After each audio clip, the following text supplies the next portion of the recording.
जय श्री कृष्ण बंधुओं, आपके अपने चैनल भक्ति की शक्ति में बहुत बहुत स्वागत है। इस वीडियो में हम बात करने जा रहे हैं भौम प्रदोष व्रत के बारे में। भौम प्रदोष व्रत को मंगल प्रदोष व्रत भी कहा जाता है।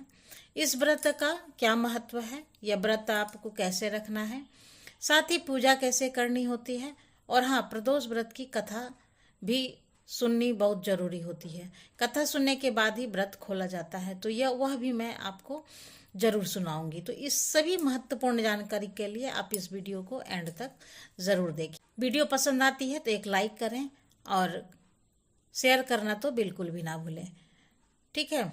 तो चलिए बात करते हैं मंगल प्रदोष व्रत के बारे में। दोस्तों, हिंदू मान्यता के अनुसार प्रदोष व्रत त्रयोदशी तिथि के दिन रखा जाता है। प्रत्येक महीने में 2 प्रदोष व्रत होते हैं, एक शुक्ल पक्ष में और एक कृष्ण पक्ष में। मंगलवार को आने वाले प्रदोष व्रत को भौम प्रदोष या फिर मंगल प्रदोष कहा जाता है।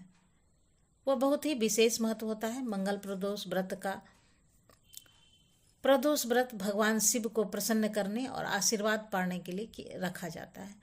मान्यता है कि प्रदोष व्रत से सभी प्रकार के दुखों और कष्टों से मुक्ति मिल जाती है। साथ ही इस व्रत को रखने से भगवान शिव की कृपा से मोक्ष की प्राप्ति होती है। प्रदोष व्रत में प्रदोष काल का बहुत ही विशेष महत्व होता है। सूर्यास्त के बाद और रात्रि के आने से पहले का समय प्रदोष काल कहा जाता है। त्रयोदशी पर भगवान शिव और माता पार्वती की आराधना की जाती है। तो चलिए अब बात करते हैं मंगल प्रदोष व्रत की पूजा विधि के बारे में।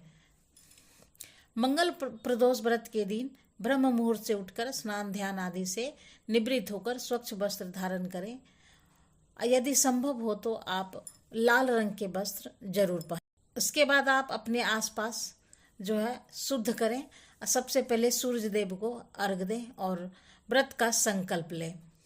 इसके बाद भगवान शिव का अभिषेक कर बेलपत्र अर्पित करें और चंदन धतूरे से उनका श्रृंगार करें। अब माता पार्वती को भी फल फूल धूप दीप चंदन अक्षत नवेद आदि से पूजा करें।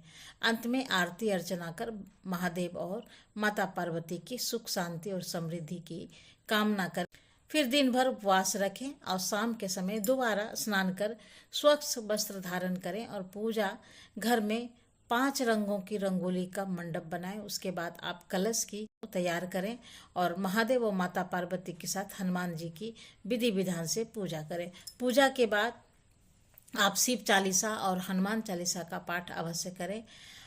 पाठ करने के बाद आरती कर प्रसाद का वितरण करें।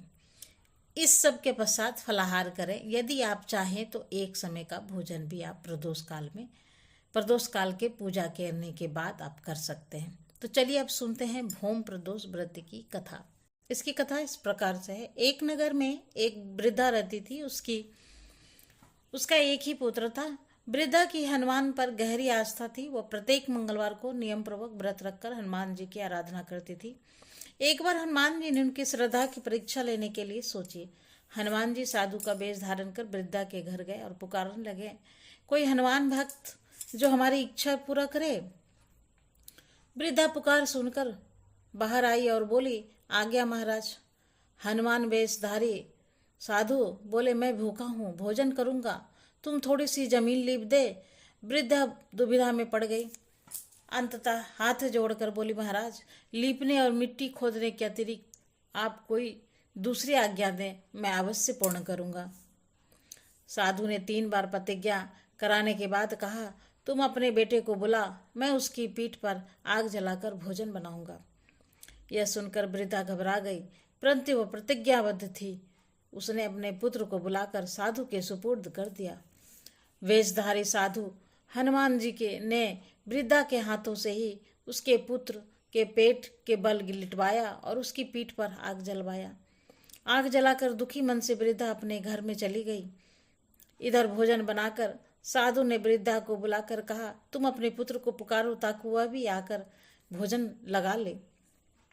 इस पर वृद्धा बोली, उसका नाम लेकर मुझे और कष्ट ना पहुंचाए। लेकिन जब साधु महाराज नहीं माने तो वृद्धा ने अपने पुत्र को आवाज लगाई।